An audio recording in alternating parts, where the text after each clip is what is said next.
Hey y'all, did you know that you could subscribe to my podcast for exclusive bonus content? For only $4.99 a month, you will get access to an unlimited amount of bonus content, and the perks are continuously growing. All you have to do is click the link in the show notes or go to anchor.fm/affirmationsforblackgirls/subscribe. Think of your subscription as a digital hug from me whenever you may need it. Now, let's get to know each other a little better, and I hope to see you soon in this exclusive community. Hey, do you want to make a podcast? Spotify's got a platform that lets you make one super easily, then distribute it everywhere and even earn money all in one place for free. It's called Spotify for Podcasters, and here's how it works. Spotify for Podcasters lets you record and edit podcasts right from your phone or your computer. So no matter what your setup is like, you can start creating right now. Then you can distribute your podcast to Spotify and everywhere else podcasts are heard. Video podcasts are also available on Spotify, and when you want to take your conversation with your fans to the next level, Q&A and polls are the best way to get them talking. With Spotify for Podcasters, you can earn money in a variety of ways, including ads and podcast subscriptions. And best of all, it's totally free with no catch. I've hosted my podcast on Spotify for Podcasters since day one, so I highly recommend you give it a try. Download the Spotify for Podcasters app or go to www.spotify.com/podcasters to get started today. I have never been on birth control until about 2 weeks ago. And let me tell you, it's not what you think. The best birth control for me has been taking care of my 7-year-old goddaughter for an extended period of time.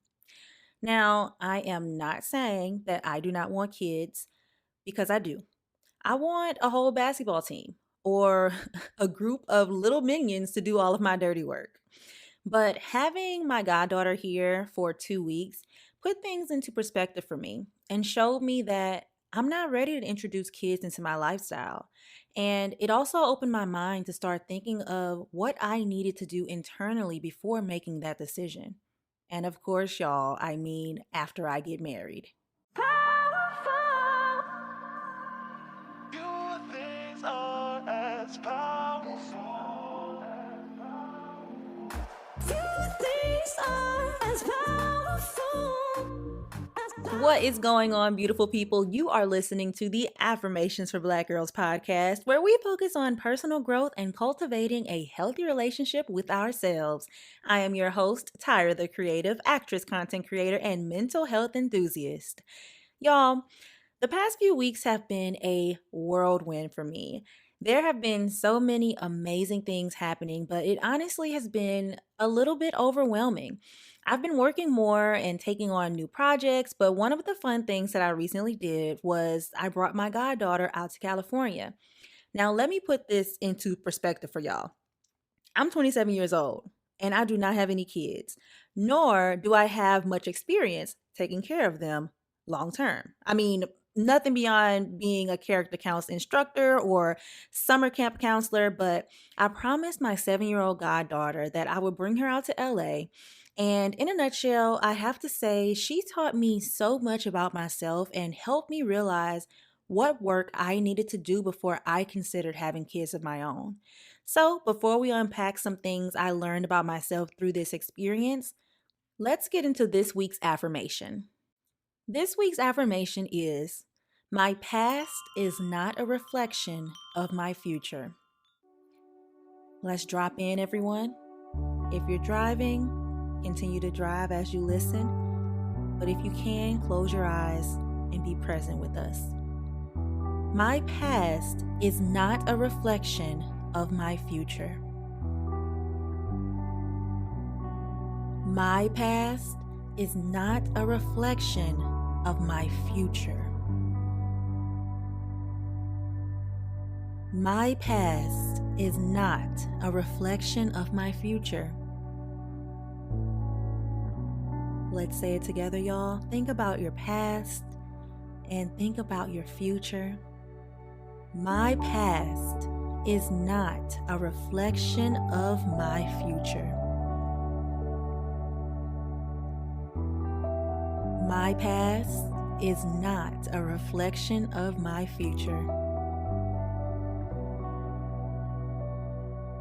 Now let's say it together and really mean it from the bottom of our hearts, y'all. My past is not a reflection of my future.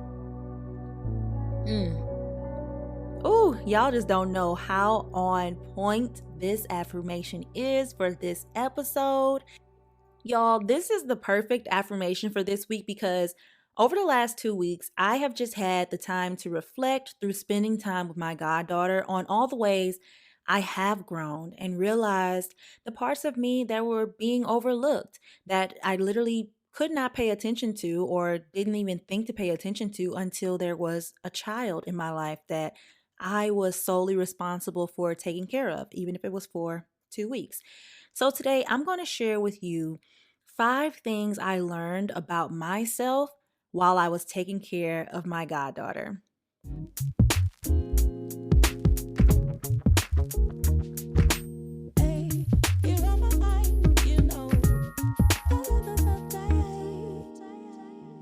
One of the first things I learned with my goddaughter, and her name is Mariah, by the way. One of the first things I learned was that my patience is growing.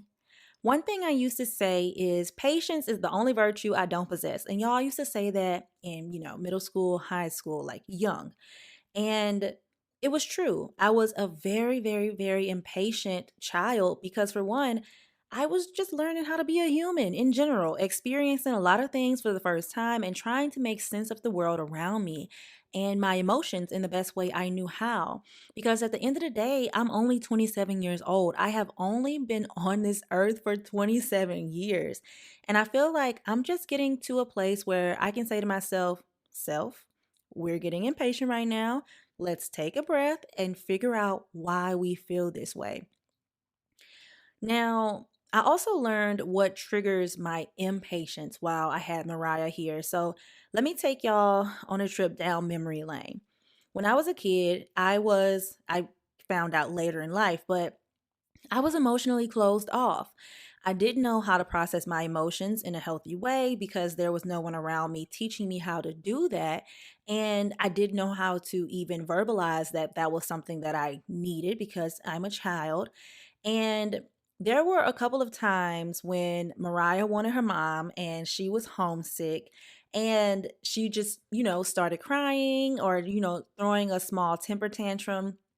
And I didn't get upset, not one time, because the first thing that went through my head is, okay, she is 7 years old and she's learning how, like I said, she's learning how to process her own emotions right now. And I really just took a moment to observe how she was acting and how she was processing her own emotions. So while she was crying, I sat there with her. I asked her questions about how she was feeling, and she couldn't really verbalize much of how she was feeling. So I'm glad that I, planted that seed and started to ask her how she felt and things like that, because eventually she was able to say, I'm mad, I'm sad, or I miss my mommy. And I believe that is a great start to say that outwardly. So we ended up calling her mom and she talked to her until she calmed down and things like that, because this is the first time she had ever come out to LA. This is the first time she had been away from her mom in for a long period of time. So I learned just how patient I was because I sat there and I said, okay, well, I'm going to sit here with you until you feel a little better. And she was perfectly okay with that. Now, I also learned what triggered my impatience while she was here because, okay, this is where, not parent Tyra, but this is where I had to really be the adult in the situation. So while she was here, she didn't want to sleep in my bed, y'all. She said my bed was uncomfortable, so she wanted to sleep on my sofa. And I was like, you know what? I agree because my sofa is very comfortable. I sleep on my sofa all the time. Literally 2 nights ago, I fell asleep on my sofa, woke up at like 3 a.m., and I said, no, I'm staying here. So I get it. But she was sleeping on my sofa while she was here, and every morning we would or I would tell her, hey, fold up your blanket and just put it to the side of the sofa and put the pillow on top. She just had a blanket and a pillow. That was her job. And one morning I woke up and she was already awake and she was on her phone watching YouTube. Y'all, the house was crazy dirty because first of all, I was trying to juggle. I was still working. I didn't take off which I should have done, and the house looked a mess. And I was like, "Okay, Mariah, let's clean off the sofa. Put your phone down."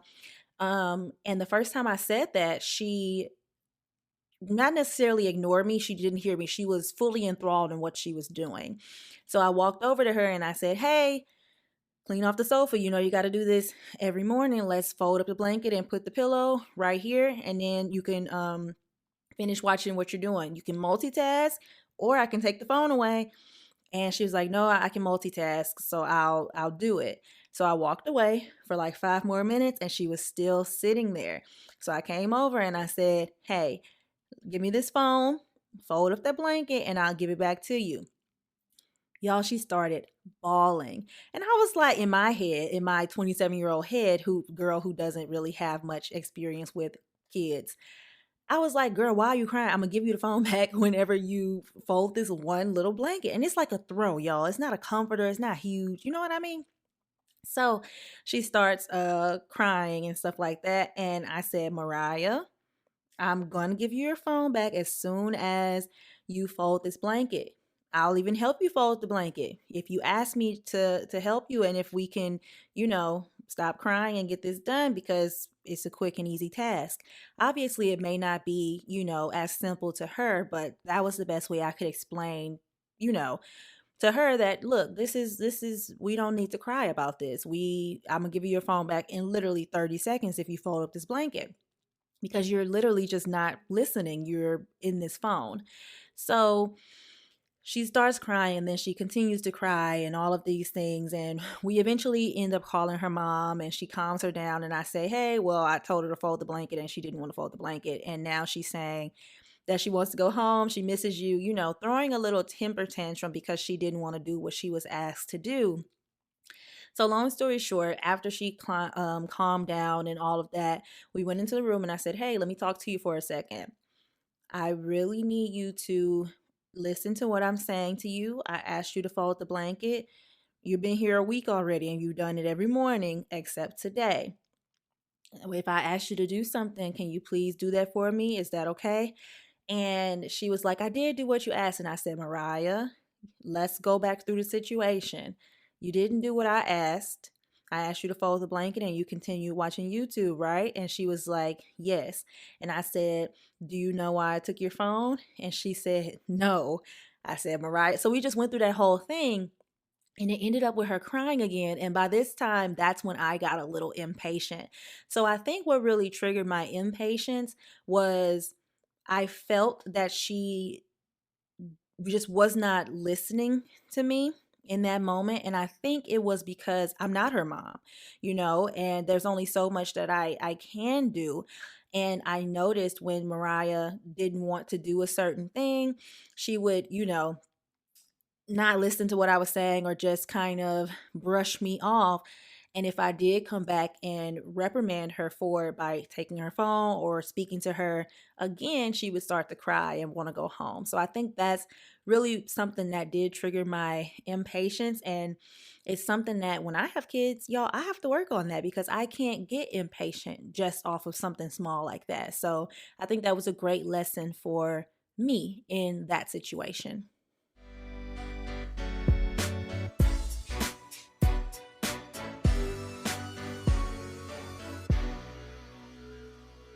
The second thing I learned about myself is that I can be introspective in the moment, and I can also put myself in my parents' shoes. And I've been noticing this more about myself in the recent years, that I'm able to be a little more introspective in the moment. And that's so big for me, y'all, because when I was back in like 2015, that's only what, 5, 6, 7 years ago. 2015, 2016, literally until I moved to LA, to be honest, which was 2018, I did not have that superpower. And I'm calling it a superpower because there are more people out there than you realize that are not introspective. They don't take a second to look within. And to take it a step further, I'm finally able to be introspective in the moment, whereas years ago, I started to be introspective, but it was only after the fact. And I really think that's a superpower because I'm able to reroute myself in the situation, especially if I can realize that I'm hurting someone or realize that something that I said wasn't really what I meant, and or realize that I'm actually triggered by something, and that's why this conversation or this experience is happening the way it's happening for me. I'm able to do that now in the moment. And I talked about this in a previous episode, but I'm able to put myself, or I was able to put myself in my parents' shoes, like just through a couple of scenarios with my goddaughter. I was like, wow, I wonder if this is how my mom felt, or this is how my daddy felt in certain situations. So, give you an example. One one thing that happened when Mariah was, crying and she wanted to like talk to her mom, she missed her mom, was I tried to, hug her, cuddle with her on the sofa, and she pushed me away. And immediately took offense to that because I don't have any experience with this, you know what I mean? And I started to take it super personally, but I can't take it personally because she's a kid and she's learning how to express herself. And she's also used to what she's used to. She doesn't live with me. She lives in a different household. She also processes things differently. We're all humans in our own right. We all process things differently. So she pushed me away. And I remember um back in 2018 was really a transformative time in my life because the December of 2018 is when I actually went to therapy for the first time. So a couple of months before, well, a month before that, something very traumatic happened to my family. One of my cousins was, this is a trigger warning, you guys. One of my cousins was murdered, and I'll leave it at that. But he was murdered, and I was at his funeral. He was 27 years old at the time. His name is Tavares. And I was at his funeral, and my aunt was sitting next to me, and I was still in a place where I didn't necessarily know how to emote properly, and it was very uncomfortable for me to cry in front of people or be anything other than happy or mad in front of other people. And I was very, sad because of the situation. And my auntie tried to like hug me, and I pushed her away. And she tried again, and I pushed her away. And then she just grabbed me and wouldn't let go. And I was pulling away from her the entire time while I was bawling my eyes out. And it just brought me back to that moment. And I was like, dang, like I do have people who have been there for me. And that didn't change our relationship because I guess she realized in that moment, we're all going to grieve the way we're going to grieve. We're all going to process the way we're going to process. And that wasn't necessarily it wasn't a time for a teachable moment in a sense of, hey, I'm trying to console you, stop pushing away, whatever the case may be. That wasn't a time to say anything like that. That was a time for raw emotions to just happen. But it took me back to that moment because that's the same thing she did. And I took it a step further after thinking about that. And after she was okay, I asked her, I was like, hey, Mariah, so when you're upset or when you're sad, what would you like me to do? And she was like, I don't know. And I was like, okay, well, would you like me to leave you alone? Would you like me to rub your back? Would you like me to hug you? And she was like, I guess you can hug me. And she, thinking about it because maybe that's nothing that she ever thought about. She's 7. So I'm realizing that it's very important to have these conversations and also be introspective in the moment because I could have been like, stop pulling away from me. Let me hug you. And that could have taught her that you don't have to have boundaries with people no matter who they are. Like you never know what situations, no matter how big or how small, can affect you as a child. Like that's literally how trauma happens. It's something that is big to you that may not be big to the person that's either um, experiencing it with you or the person that triggered that trauma to happen in your life. It may not be that way. So I'm glad that I had a conversation with her so we could, talk about it. And I said, well, If you would like me to, I would, hug you to console you because I'm here. I'm here for you as well. So we had that conversation. And I'm so glad that we did because after that, that's when Mariah like opened up a little more. And that night, she snuck into my bed and I woke up and she was sleeping next to me. And I was like, in my head, I was like, I thought my bed was uncomfortable, but I just shook my head and went back to sleep. But I really think the root of it is to make sure that you are having these conversations with kids, something that is, great for their age, but the conversation in general just needs to be had no matter how old or young the child is.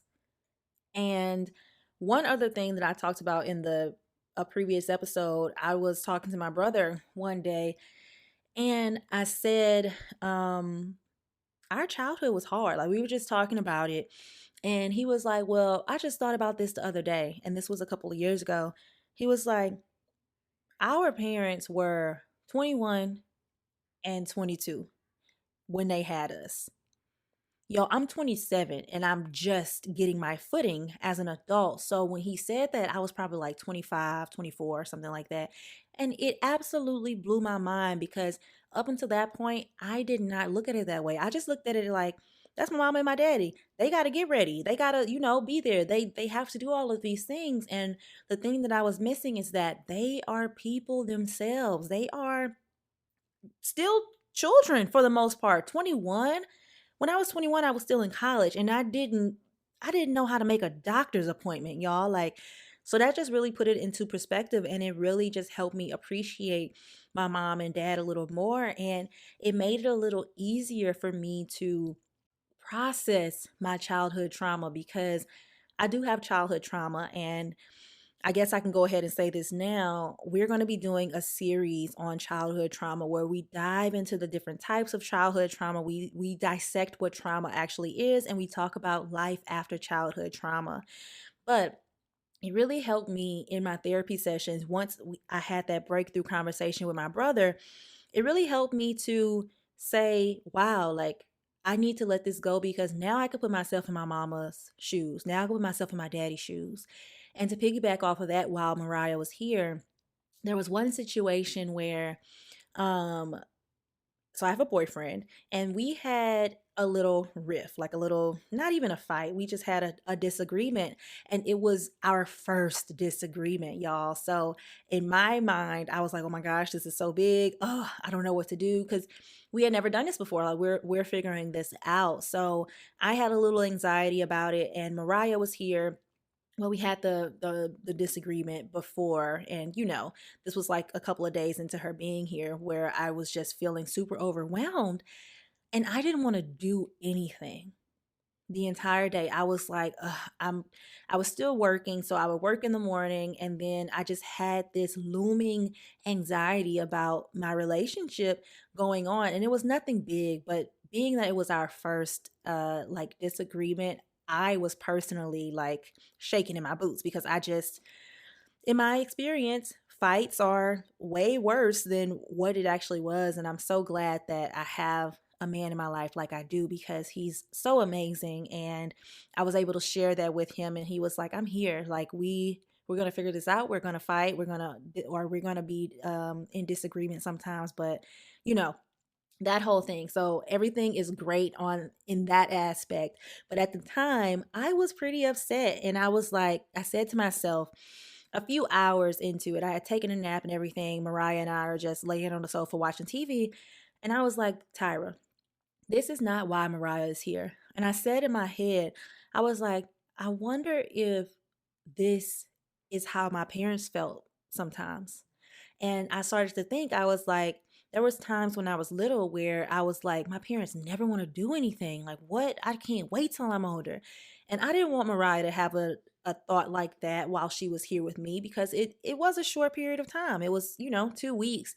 So at that moment, I said, okay, give yourself a few minutes to get yourself together and then get up and go do something with your goddaughter. And that's what I did. But it made me appreciate my parents more because we all have emotions and we all have things that we need to work through, and it's a never-ending cycle of healing and being human.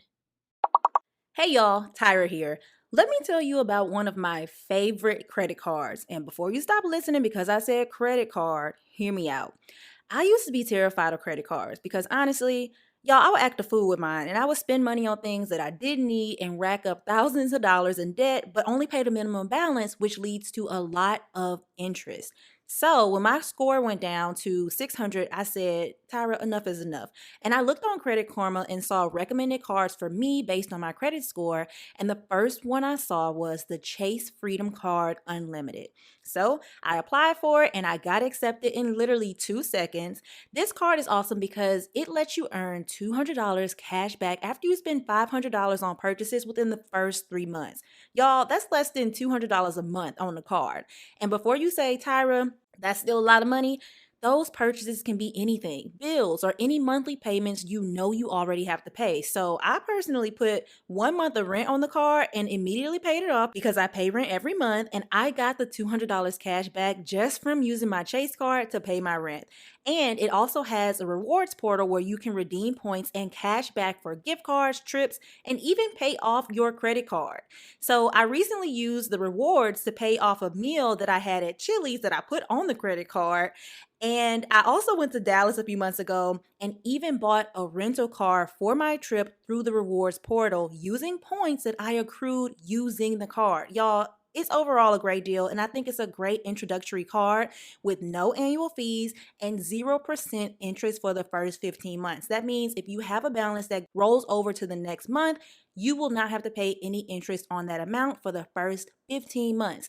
So it helped me build my credit back up, and I think it may help you too. So for your cashback offer, use the link in the show notes to apply for the Chase Freedom Unlimited card today.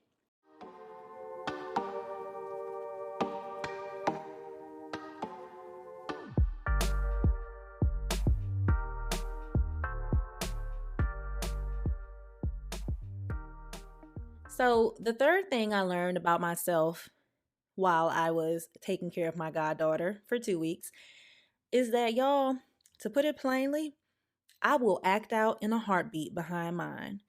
My protective side came out, and it doesn't come out often, but I really had to reel myself back in because I was like, Tyra, are you seeing these situations properly, or is it just because you're being protective of Mariah in this moment? And even though I didn't necessarily act out, I know that it could have happened if they caught me on the right day and on the right street. Amen. So I'm going to give you guys three examples of when I wanted to like act out, or I did, or a little bit. So the first situation, Mariah and I went to Target and we were getting her a new bathing suit. And at my local Target, the bathing suit section is very small, and I had a basket. And in my head, I was like, "Why am I bringing this basket through these small aisles?" And Mariah was in front of the basket, pulling the basket from behind, and I was pushing the basket. So as we were trying to navigate through the swimsuit section, we turn a corner, and then Mariah says to me, "Oh, we can't go that way. Someone is standing there." And it was a white girl. She looked to be about my age. Disclaimer, I always think people are my age. So I honestly don't know how old she is. She looked about my age or younger. And she turned around to Mariah and said, "You could say, 'Excuse me.'" And then she walked off. And I raised my eyebrow because it's like, first of all, don't talk to her. If you have something to say, talk to me, because she was not talking to you. So why are you talking to her? So she walked off really fast. So I didn't say anything to her. But if she would have said something else, I would have had to like check her because, excuse me, girl, why are you talking to a 7-year-old? Talk to me. Okay. She was not addressing you. She was talking to me. So in that situation, I was like, okay, like don't play. And I had never felt that before, so it was new territory for me. But I really wanted to check her and be like, first of all, do not talk to her like that. Do not say anything to her. You can talk to me. You do not need to talk to my goddaughter at all. But the second situation that happened was when we went to Disney. So the highlight of the trip for Mariah was going to Disneyland. And while we were at Disney, you know how they have the characters out and all that. We had just gotten off a ride and we saw Alice from Alice in Wonderland along with a couple of other characters, and they had put on like this little show in the street. So we watched the show. Mariah was super excited, and once the show was over, they like paraded out. So Mariah and I stopped at a little concession stand to grab some ice cream or something, and then we saw Alice walking down the street with, I forgot, some other character or what, or not character, but like a musician person. And Mariah wanted a photo. So we start to walk towards her. Mind you, there are like, it's basically empty in this area. So as we're walking towards her, one parent walks up and they get a picture. Another parent walks up. Alice is still walking, which I totally get. But we literally locked eyes, right? These other parents are still walking up, and like she's eventually stopped. And Mariah is like at the front, but Alice is moving towards the children that she wants to take photos with. Mariah was standing right there and she kept going around Mariah. So I finally said, "Excuse me, my goddaughter would like a photo with you." And she was like, "Oh, you saw her. Don't play with me." So I'm learning my voice and how to speak up in situations like that, because a kid is not going to speak up or may not speak up for themselves, and it may teach them not to speak up for themselves. So I had to be that person to say, hold on, now you see her standing right here. You going to all these other little kids over here. Mariah was the first one here. So why are you skipping over her? Like, what is going on? But I also get it on the other side. It could be overwhelming for them, all of that kind of stuff. But the way that it happened was just like, no, you see her. And she was here before all of these other kids that are bomb rushing the area. And keep in mind, no one was like bomb rushing her, but they were coming to this one little area, and Mariah was literally standing right next to her, and she kept reaching the other way to take pictures with other kids. So I was like, "Excuse me, she would like to take a photo with you." And I said it very sternly, because you saw her. Like, don't do that. You saw her. And she was asking the other kids, "Would you like a photo? Would you like a photo? Why didn't you ask Mariah if she would like a photo?" Like, don't play with me. But that happened. And the last scenario that I'm going to give you guys is when I was taking Mariah home. So on the way home, we had the middle seat and the aisle seat. And I didn't want Mariah to sit in the aisle seat, so I put her in the middle. I probably should have put her in the aisle, but she really wanted to sit by the window, and we didn't have a window seat, so I wanted her to be able to see out of the window, and the closest we can get is the middle seat. So we found out that there was a man sitting in the window seat. He was like an older white gentleman, and he just kept talking to Mariah. And I'm like, why are you talking to her? Please do not. Like, it just made me go into protective mode, because first of all, we were on a nighttime flight. The cabin is dark. I don't want you to touch her. Do not. Like, don't even do that. So he was talking to her, and luckily Mariah didn't say anything back. She just kind of looked at him and like was like, "Okay, weird man." But I just put my arm around her and I started talking to her. I didn't even say anything to the guy. I just used my body language to say, "Don't talk to her, because why are you doing that? Why are you talking to a child? I'm sitting right here. You want to say anything to me?" And it wasn't anything that, you know what I mean? Like, it wasn't anything that should be being said to a child. Like, it wasn't anything crazy, but it wasn't, "Oh, do you like airplanes?" I don't even remember what he said, but I was like, don't talk to her. Now, that could have very much just been me being overprotective, but I would rather be overprotective than non observant to a situation. And you may be wondering why I didn't switch seats. Well, it was a nighttime flight. I didn't want Mariah to be like in the aisle. If the flight attendants came by, I didn't want anything to like hit her or, that kind of thing. I wanted to make sure that she was shielded from the aisle, because those carts, one of them ran over my foot one time. Absolutely not. That stuff hurt. So I didn't want her to have to deal with anything like that.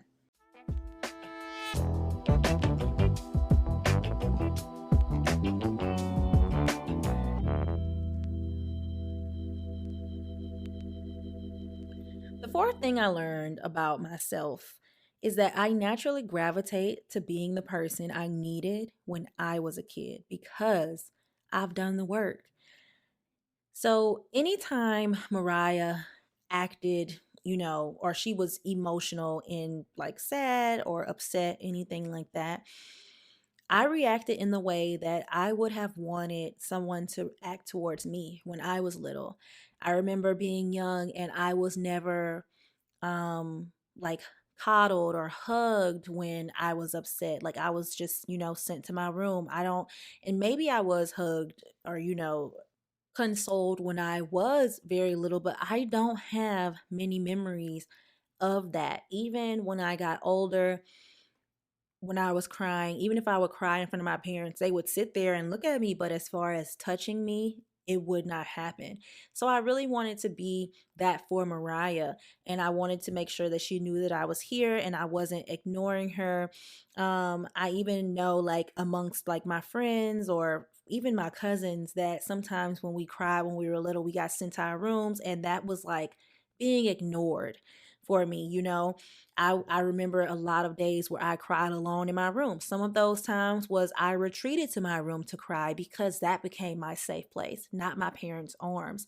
So I really wanted to be that person for Mariah to say, hey, you can come to me. You can share these emotions with me, because I just think that overall, yes, if you want to retreat to your own private safe space, that's great. But you should also feel comfortable enough to share these feelings with your mom or the adult that is in charge right now. And I'm glad that I sat there and I was that person, because even though she pushed me away the first time, I realized that it was just because that she didn't feel comfortable yet with doing that with me. But we had a conversation, and after that, it was no longer a thing. And I also know that you have to change up the method depending on the child, but in general, I stayed away from ignoring her feelings and not listening to what she needed. And overall, that felt great for me. And we're going to talk about this in our childhood trauma series, but it's very important for us to get in touch with our inner child. Literally look in the mirror and say, what does 5-year-old Tyra need? What does 10-year-old Tyra need? And when I started to do that work, first of all, it was a lot of tears involved, but it was such a huge breakthrough for me, because I would have never even thought that I'm still that person that I was when I was 5. I still have that 10-year-old spirit inside of me. I still have that 15-year-old spirit inside of me, 20-year-old spirit. Like, I still have those parts of me. And I have to love each and every part of myself. And when I was able to do that, that's how I'm able to love a child. Because I was reading something and it said, in certain situations, you have to be introspective enough to know if it's your 5-year-old self showing up or who you are right now. And that's so powerful, because we all have an inner child, and some situations will trigger that inner child to come out, and we will start to act in childlike ways, not childish, but childlike ways. And being introspective and being on our personal healing journeys will help us realize when it is that 5-year-old, that 8-year-old that was hurt, versus us as our healed selves, or who we are in this day, in this moment. And that will help us, one, continue to grow, and that will also help us to navigate that experience and know, okay, this is an experience that I no longer want to go through again. I need to set up a boundary, or this is a growth moment for me to become a better version of myself.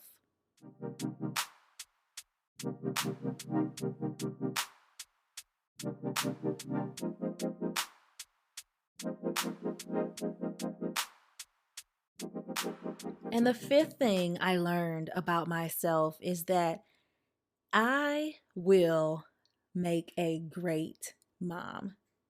Now, I know I only had her for 2 weeks. So y'all may be like, girl, a 2-week trip cannot possibly be the deciding factor. No, it can't. But what I learned about myself while having her here is that I was happy to do for her. My nurturing side shined through, and my protective side shined through. And it helped me realize that I don't have to have it all figured out, but it's also important to pay attention, to talk to listen to spend quality time with, and be present in the moment with kids, especially at her age, because they are so impressionable. And the entire trip, just, or the entire experience of having her here for that extended short amount of time, it just felt natural and it just felt right. And it just gave me the confidence to know that one day I am going to be able to do this full time and I will make a great mom.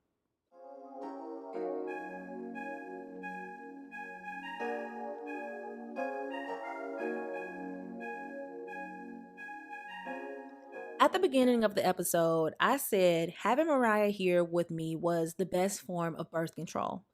And I still stand by that. But what I meant was, it's so easy these days to get quote unquote baby fever and say you want kids and you're ready for kids. But the reality is, I personally don't spend enough time around kids. So, how can I personally know that I'm ready? Well, obviously, if I have them, I have to get ready, right? But I don't personally want to be thrusted into that world in that way. I want to make sure that I am 100% the mother that I am supposed to be. Now, I'm also someone who preaches that your healing journey is a journey and is not a destination. Like, you will never be 100% healed because it's an ongoing thing. And I truly believe that there's always something more that we can heal. There's always some growth. And as you move through life, there's going to be some things that hurt you in some way, and those things will need to be healed. So that's what I mean. But when I say I want to be 100% the mother that I'm supposed to be at that time, I want to be in a mental space where I am open to receiving all that comes with being a mother, including maybe postpartum depression, like all of the stuff that comes along with it. I want to make sure that I am in a space where I can take all of that on and I can overcome it, because I know where I have been mentally. So this is very much so a personal thing. But I'm a firm believer that there are some phases of your healing process that could be easier for you to undergo and experience and go through and grow through without the addition of having another human being your responsibility. And we're not even going to dive into financial responsibility and all of that stuff. But when you have kids, you don't always have the luxury of putting yourself first at all times of the day. Sometimes that child needs you in that moment.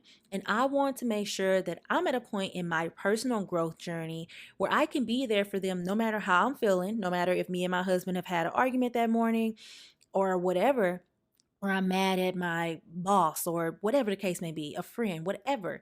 And I want to make sure that the action of being there for my child isn't breeding any resentment under the surface because I haven't worked through some things that should have been worked through before I brought another person into this world. And I also know that sometimes things happen. And I know that God has a purpose for my life no matter what. But I also know that I need to do things and be cognizant of things in my life that make sense, to put it plainly. But I'm just saying that having Mariah here has been a reality check. And I said to myself, Tyra, you say that you're ready for kids. Girl, first of all, get you a husband. But beyond that, you are not. You've taken inventory and reflected on some of your thoughts and actions you had while your goddaughter was here. And to put it simply, my life is not set up for a child right now. And it would take some time to flex my lifestyle into one that would be a conducive and loving environment and financially stable environment for a child. And frankly, at this moment, since I have the luxury of choice, I'm not ready to change the state of my current lifestyle. And that is okay.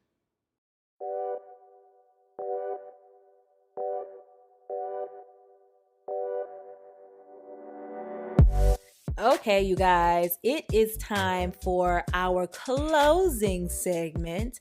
And today we are going back to I Beg to Differ, which is a segment where we talk about current events that I have maybe a less than popular outlook on. And today, y'all, we are going to dive very, very briefly into abortion rights. So, if you have not been under a rock, then you know that Roe v. Wade has been overturned. And to put it very simply, but please do your own research on it, when it was overturned, it allowed states to make their own abortion laws, causing a lot of states to immediately make all abortions illegal and make it harder for women to have a legal abortion and a safe abortion. And I won't necessarily say that my opinion on this is less than popular, but I do want to talk about this issue because I am a Christian woman and I do believe in God and I believe in the Bible and things. But what I have to say about this is I will 100% always fight for women's rights.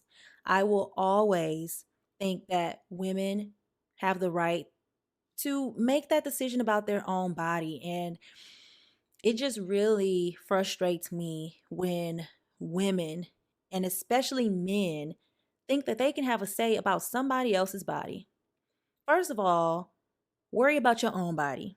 And this is what I have to say about it because I've just been watching so many videos and so much social media because I also work for like a digital news company right now. So I get so much news filtered through my brain every single day because of that job. But I see so many women and men who are against abortion and who are calling themselves pro-life that are saying that we're protecting these unborn children and all this kind of stuff like this. What you're doing is saying that a woman cannot make a decision about her own body. And there are, or not even just a woman in this day and age, but a person who is able to be pregnant, including people who are a part of the trans community who was once a woman but has transitioned to being male or whatever the case may be. You're saying that they do not have the right to make that decision for themselves. Now, some of you may say, well, it's a heartbeat or whatever the case may be. First of all, have you ever heard of high risk pregnancy or pregnancies that could kill people? First of all, in general, pregnancy as a whole is a very risky experience. Like, people literally die from this. And depending on the sort of complications in this pregnancy, the best option may be abortion. But let's not even go down that route. I think on the surface of everything, just because you're Christian and believe in the Bible and all of that does not give you the right to make decisions for other people because you are not God. Let them have their judgment day with God when their time comes. It is not up to you to tell them no. It is not up to you to make that decision for them. Let them make that decision for themselves. That is on them and their body. And that's what I have to say about it. And it's just so frustrating because I watched this one video that said women should, this lady literally said something along the lines of women should be able to monitor the amount of semen that goes into their body. Excuse me, ma'am. Do you know how sex works? Excuse me, ma'am. Do you know that there are people out there who are the victims of sexual assault? It was literally a case that happened. I saw it on YouTube a couple of days ago where it literally happened like days after Roe v. Wade was overturned. But a 10-year-old girl was raped and got pregnant, and she had to travel across state lines to get a legal abortion. And I watched another video where this scenario was brought up to, lawmakers and, people who make the laws. And the lady was saying, well, if this pregnancy was hurting the 10-year-old girl or threatening her life, then it would not be abortion. Lady, that is 100% false information being thrown out into the world. And it's just so crazy. We're living in a dangerous time where there's so much misinformation. An abortion is a procedure where you remove a fetus, an egg, whatever. You remove this thing from the uterus. That's the best way I could put it because I'm not a doctor. But I'm saying the abortion is the procedure. So she would be having an abortion if she were to get rid of this pregnancy or terminate this pregnancy. All in all, my stance on the situation is we need to reinstate abortion rights because it is not up to a man what a woman can do with their own body. It is not up to a woman down the street to tell me what I can do with my own body. Because, first of all, mistakes happen. Second of all, what if you did use a condom and the condom broke or whatever the case may be? You just saying, oh, well, now you just put in this whole child on this person. And let's just bring it back to what we've been talking about in this episode. I want to make sure that I am mentally ready for a situation like this. Now, let's say you were even on birth control, right? And your birth control, you were in that 1% to 2% of where that birth control did not work and you ended up pregnant. But you did your due diligence. You made sure that you were safe. You used birth control, contraceptive, whatever the case may be. But you were one of the people who slipped through the cracks, and you know that financially, mentally, you're not ready.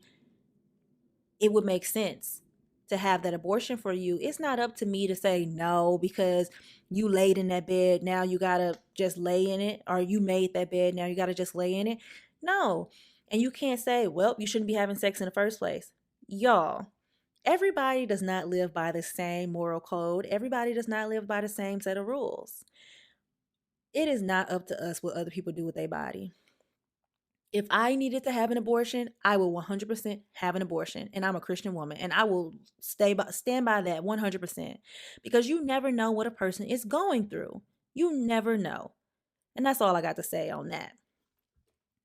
But you guys, thank you so much for listening to this week's episode of Affirmations for Black Girls.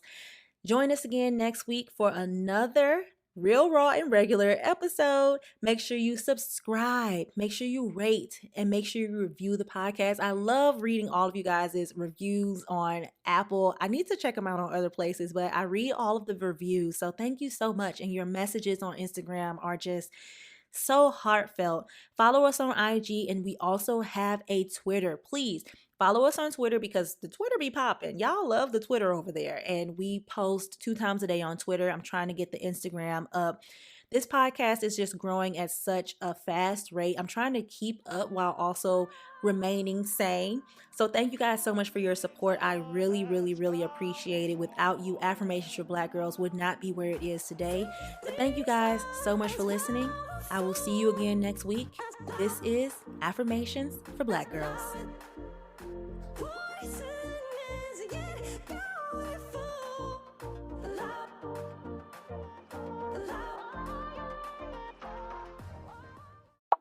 Okay, y'all. I have a confession to make.